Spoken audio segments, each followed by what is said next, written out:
Right, muri Zimbabwe kusangana kwatikuita zvekare pano paHadzira re263. Semushamarari wenyu wenews handisi kufara nemanyepo ari kubuditswa neamwe maplatforms anotizivisa news pano padande mutande resocial media ratinoshedza nezita rekuti YouTube kana kuti Facebook. Vanhu vari kutibuditsira manyepo iwo vakafananawo neni but takazosiyana pakuti isusu tofamba nechokwadi. Vari kubuditsa manyepo ekuti Prophet Walter Magaya vabuda musungwa, havasisina mhosva vatobuda musungwa zvatopera zvakadaro. No manyepo. Kusangana kwatikuita zvekare pano paHadzira re263 pano pachange nchikuzivisai manews updates ezvinhu zviri kuitika munyika yedu yeZimbabwe. Kana uchiri munyowani, ini semushamarari wenyu ndinogara ndichitaura kuti tifollowe wotena on the notification bell nekuwanza this video malikes zvibatsire kuti inini ndirambe ndichikasika kudzoka nemanews updates. Rutsigiro rwenyu muri yeZimbabwe handidi kukunyeperai, muri nyanyesti makanyanya sando dzenyu muchiri kurarama. Saka ndatiwanzei malikes. Vadikani, nyaya iri kutenderera mastreets esocial media nyaya yaProfeti vedu vaWalter Magaya. Nyaya iri kubuda izveso ndeyekuti Prophet Walter vabuda mujeri. No, ndati havana kubuda mujeri. Prophet Walter Magaya vakapiwa bail re$3,000. Chii chinombonzi bail? Regai tange tatsanangurirana so.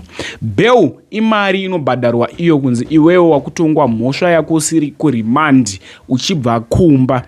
Kumba kwenyu ikoku ndikwaunenge uchibva uchitongwa mhosva yako wakanzi musi wakadai uya kukoti, woenda kukoti wotongwa, wodzokera kumba unosungwa necheni. Ipapo unenge utori kumba kwenyu, wotoenda kumba kana uchienda kuservice saProfeti vanenge vatofanira kutoenda kuservice unoparidzira vanhu vozodzokera unotongwa mhosva yavo. Vapiwa bail iri vadikani, inini reason handisi kuiziva yaitoti Prophet varambe kubhadhara mari iyi. Pamwe vanga vasina, pamwe vanga vanayo, vanhu vanomhanya kuti vanenge vanayo Prophet but hatisi kuziva. Ivo vakati havasi kurida bail, vakaramba kubhadhara mari. Ndikuzoona vanhu vari kuseka mastreets esocial media vachiti vakuda kutedzera Jesu here, hakuna munana unoshanda ipapo, hatizoziye, anoziya ndiProfeti. Ndokumboita zvodofuka comment section. Inisahatirari ndiri pakuzivisai chokwadi, ine ndo chokwadi chiripo zvaizvezvi. Tatarisa nyaya iyi padande mutande reZimbo Live TV. Credit this video kuZimbo Live TV neondataura zita renyu padande mutande redu reHadzira re263. Next update, vazhinji vanozotanga kundituka kuti Hatirare wazodai. Aiwa, nyaya idzi ndinodzibatanidza. Ndofunga maona headline yedu vanhu vanobva kuti zvasiyana sei nenyaya. Headline yazo inosiyana nenyaya, zvakafanana asi inyaya yekuti manews updates epanapa tinomabatanidza. Next update inyaya iyo yemukadzi iye. Pfekai my earphones kana muri pane vana nekuti apa daumbodhipisa mbichana kana kudzora volume. Update iyo yemukadzi iye akadhonza murume wake mabhorosi, akamudhonza mabhora, amudhonza mabhorosi ayaya. Murume uyu akabva afa. Handisi kuziva hangu manyepo anga akataura kuhama dzake, kuhama dzemurume uyu, murume uyu akafa nei. Chokwadi chazobuda kumasowe eJohani Masowe echishanu. Apa handisi kushambadza chechi yeJohani Masowe echishanu. Credit this video kune channel iyo inonzi Hamu. Ndokwatatora content iyi tichida kuti tisiwo paHadzira re263 tishiye nevanhu. Ndokwandatora nyaya iyi, handisiri ndakanorekodha nyaya iyi, ndokwandaitora. So dauti tionesane mucomment section kuti kuJohani Masowe echishanu, kwanopinda Johani Masowe echishanu boy here iri kuitika iyi, boy here. Toda kunzwisisana mucomment section. Kana une chechi yako inonzi Johani Masowe echishanu, chimbondikokawo nembouya ikoko nembotora content timbotora tione kuti kuri kubatwa basa raMwari here. But commander, aiwa tinokurespectai, ramai muchibata basa raMwari, zvamuri kuita zvakatikoshera. Isusu seveHadzira tiri pakufara nekuti zvipande zviri kubuda kuchechi ikoko. Tatomborekodha rimwe video remukadzi iye aibira murume wake mari, unopa chikomba mari. Vadikani, zviri kuitika munyika yedu yeZimbabwe ndizvozvo. Da kusiya muchiona video, apedza kuona video tazvorofuka comment section. Ini semushamarari wenyu ndafunga kukutizai tinosangana manje munguva inotevera. Vakamboonana havashayani. Time. Much love.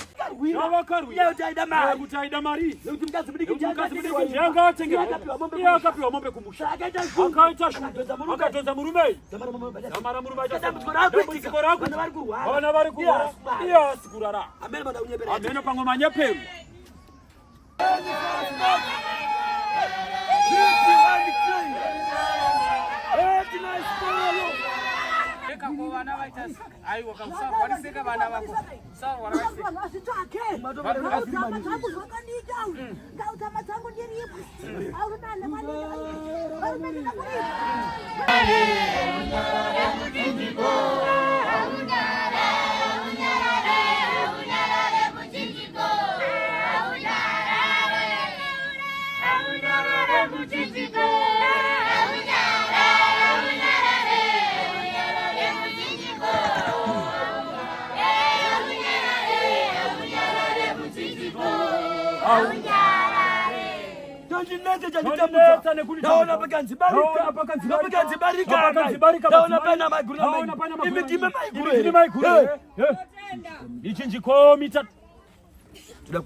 vanoda kubatsirwa naishe amai ndinoda kuvabatsira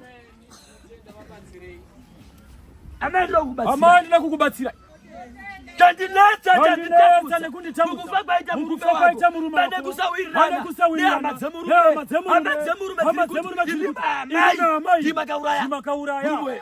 mwana wedu we can to past provide isalelo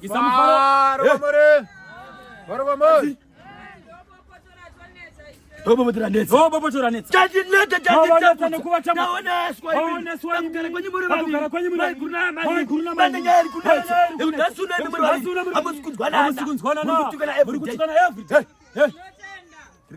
Varikuya. Asatatambe ngoma.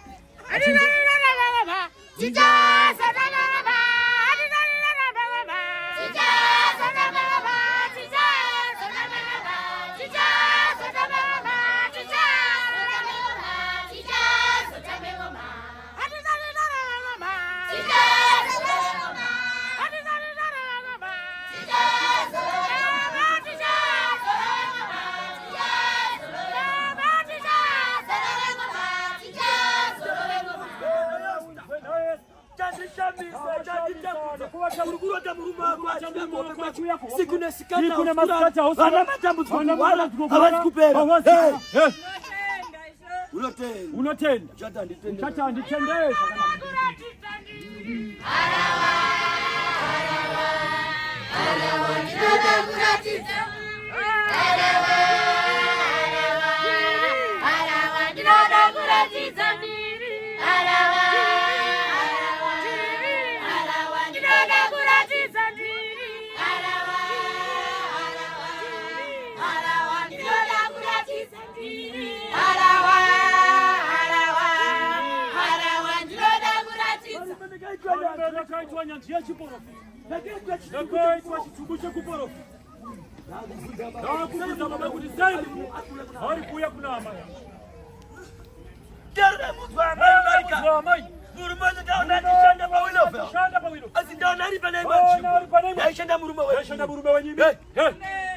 Vaishanda murumani pavilo banenyanza mari dzakabuda dzakawanda vakabuda mari ndo pakaita mutauro vakakurisisa chandinetsa pabuda mari murume wenyu mimi ndaona mari yechibuda asi ndaoneswa murume wenyu mimi akashanyira mukadzi mudi akasiyana maiguru vakapiwa mombe neminda nemagajeni kumusha mukadzi mudi kachitengerwa imba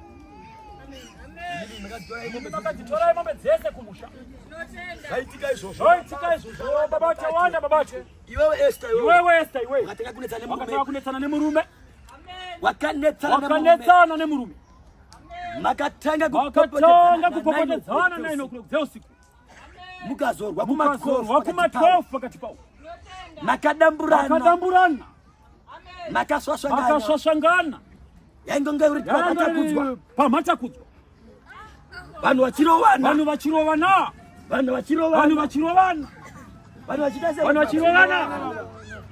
zvamarovana imimi Esther chandishamisa basa mero babata wanda Esther ndaona ati zvanetsa ndaona Esther asvika pakubata murume huro ndaona Esther adhonza zvombo zvemurume uyo badhonza zvombo zvemurume ndaona murume achiti tasa kobva wati zero nekuti uyanga dzipwa pakaipa guri adhonza murume zvinhu zvake baba tawanda iterere nditaure murume achititasa ndaona ndiye tasa vakamhanya kutsvaga kuti ndiana angatibatsira zamara vakatsvaga mota yamakatsvaga mukaisa murume wenyimi mumota Honda Fit yesilva vatakura murume vakaenda naye kuchipatara haana kuita nguva ndiye Sarai vobvafa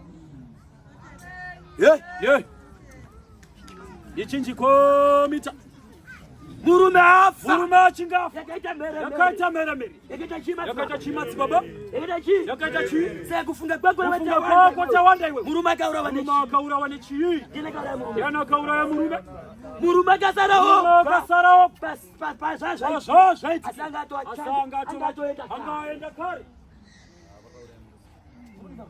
kudinzwa here madhara ichinjikomita zvasvika here zvandataura azvinzwisisa here zvataurwa naishe bazofamba hama dzemurume azobuda nyaya iyoyo amaya avanyatsatenda nyaya yavo asi chavakarwira kuti aida mari kuti mukadzi mudiki yanga akapiwa mombe kumusha akaita akadhodza murume zamara murume dambudziko rakuti vana vari kurwara iye asi kurara ameno pamwe manyeperu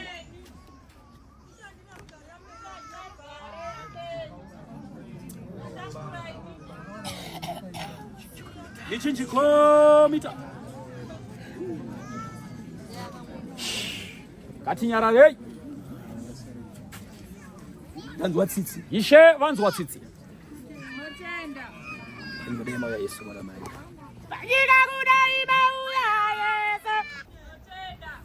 weya kudenga wandi kununura weya kudenga wati mununu mazvinzwa here manonga jibo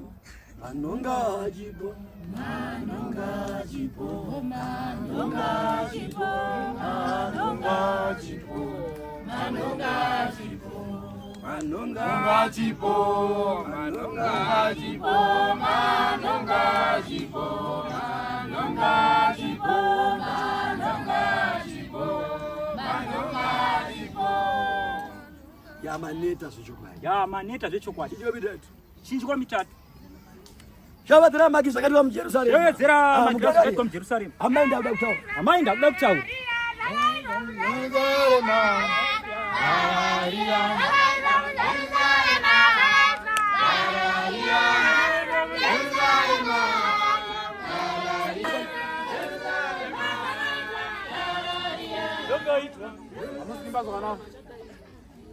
kwanziko aridaire vanhu kuma muri chivara wanchi amuchandione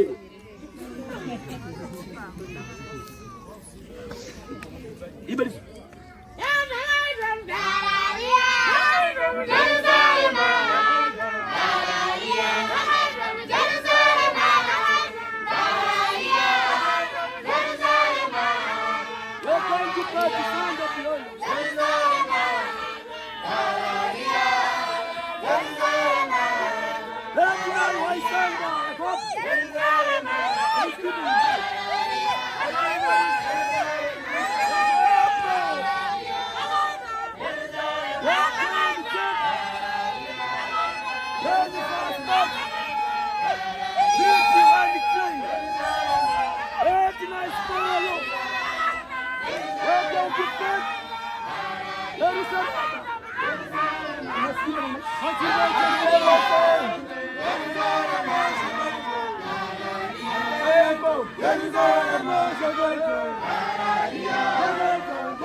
aiwa kamusawa wariseka vana vako sawa wariseka asitsvake gautama dzangu zvakanita gautama dzangu ndiripo aurudane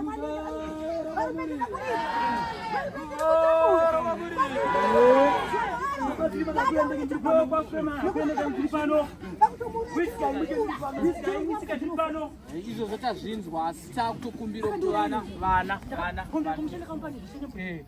saka ndichi nizeri akakura kwazvo ndikamuenda kumusha uyaende kutaundi ko saka ndizvi izvizvi anosikoshungurudza mukadzi wangu ari kutaundi asina mari yerendi anepo asi yakaniuraya ndatotika ndiri matsiko mari yaikuti beji hana chanowana beji kudai hana chanowana mubudzei izvizvi varume mubudzei musagomuvanza ndione chokwadi kuda kuripwa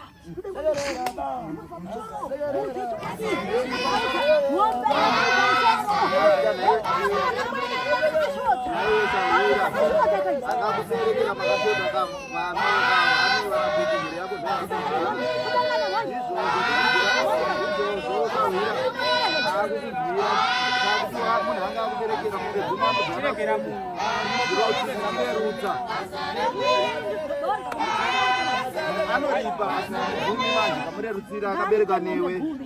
aiwa mombe 10 tazvinzwa tati munhu uyo wataura gautama dzangu chokwadi wagara neni basi Anoda kupemera matovarume. wanditaura zviripo hama dzangu dzinoita zviripo akasadara tofa akadada kuti mudziyo varume nomudziya chero nguva izvi zvindandine ari kumusana kuti kamubereka ndinaye Raimose. hana chamuda manekiso chavo hamudi vakakutaniwesa varudi shora hama dzangu hadzivodi unoda mondi vanidi mondi ndindi kutozvikonzesa kuti asadiwa tori naye hana chaanoita varume hana chaanoita vakadzi vanakanaka vakadzi mondi vakadzi vakaibana vakafambaaakaibana maoko ndakaferekwe kwandiri kutsva varume kwandiri kutsva ndiri kutsva varume